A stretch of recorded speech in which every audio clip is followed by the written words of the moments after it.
Merong kailangan bilhin yung mga bata para sa kanilang school project, kaya naman ngayon ay nasa mall kami at dito na lang nga kami bibili at the same time may makakapasyal din kami pati na rin yung mga bata. So ito na nga mga momshi, another day, another mini vlog na naman tayo for today's video. 2 linggo na nga lang yung natitira at babalik na din si Daddy Bino sa ibang bansa kaya sinusulit na din namin. Pagpasok pa nga lang namin sa mall ay pinapabalik niya ako sa parking dahil nakalimutan daw niya yung sombrero niya sa loob ng sasakyan at siya na lang daw ang magbabantay sa mga bata. Hindi ko na nga rin na-videohan dahil nagmamadali na nga rin ako sa pagkuha. Pero pagkatapos ko nga makuha ay dumiretso muna kami sa National Bookstore at may pinapabili kasi si Ate Sam na poster paint at may project daw kasi silang gagawin sa isang subject nila. So nakuha na nga namin yung poster paint na kailangan ni Ate Sam at ngayon nga ay nagtitingin naman kami ng phone holder na pwedeng ilagay namin sa sasakyan. Nasira na kasi yung isang phone holder namin at hindi na nga dumidikit yung suction nito kaya itinapon na din namin. Bumili nga rin pala sila ng mga pwedeng laruin nila tulad ng Jenga at ng chessboard at tuturuan daw kasi ni Daddy Bino si Basti at Ate Sam na maglaro ng chess. Dati ang alam ko marunong din akong maglaro nitong chess pati na yung dama pero sa sobrang tagal na nga din ay nakalimutan ko na din kung paano. Pagkatapos ko kasing mga nakila Ate Sam at Basti ay nagkaroon na ako ng short-term memory loss at ang dali ko na nga makalimot sa mga bagay-bagay. Ganito rin ba kayo mga momshi after mga anak ay ang bilis na ring makalimot? Anyway mga momshi, pagkatapos naming mabili yung mga kailangan namin ay naghanap naman kami ng makakainan dito. Ang gusto kasi namin ay yung hindi namin palagi nakakainan at sa paglalakad nga namin ay napadpad nga kami dito sa kaduluduluhan ng mall at dito na nga lang kami sa pizza restaurant kakain. Recently kasi ay kakatapos lang ng fiesta sa lugar nila Daddy Bino at nagsawa na nga rin kami sa mga meat kaya napagdesisyonan namin na pizza na lang muna. Nagki-crave din kasi ako pati na ang mga bata ng pizza kaya umorder na agad kami at yung Super League bundle na nga yung pinili namin. Itong bundle pala nila ay may kasama ng supercard at parang points yata ito or discount. Actually, meron na ako nito dati at minention ko nga sa crew nila pero since kasama ito sa bundle nila ay kailangan ko ulit i-register itong bagong binigay nila para ma-claim namin yung welcome treat nila na pasta. Unang dumating itong mga mojos at gutom na din talaga kami kaya mas naunang naubos ito. Tapos sumunod na ding dumating yung garlic bread at yung pasta tapos ang pinakahuli ay yung pizza at yung chicken. Medyo nagulat nga kami sa in-order namin dahil napadami yata ito pero okay lang din kung may sumobra man dahil dadalhin na lang namin ito pa uwi.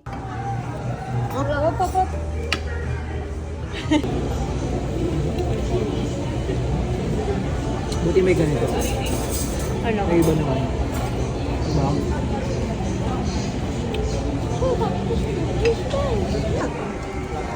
That's the best. Green pepper.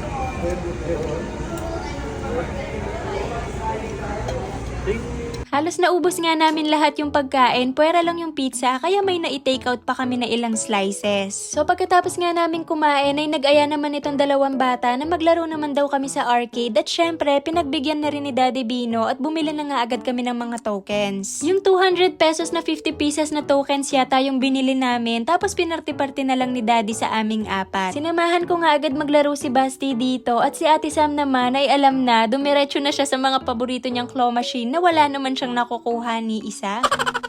Naglaro nga rin pala si Daddy Bino at Basti dito sa may parang zombie yung mga kalaban at 2-player nga sila. Sobrang ingay nga nitong si Basti at nagsisisigaw pa nga sa sobrang saya at ngayon na nga lang din kasi niya nakalaro yung daddy niya kaya iba talaga yung excitement na meron siya. Sumali na nga rin itong si Ate Sam at na-curious nga siya bakit sobrang aligaga ni Basti sa paglalaro nito pero si Ate Sam talaga nonchalant. Kung gaano kaingay maglaro nitong si Basti ganun naman katahimik si Ate Sam.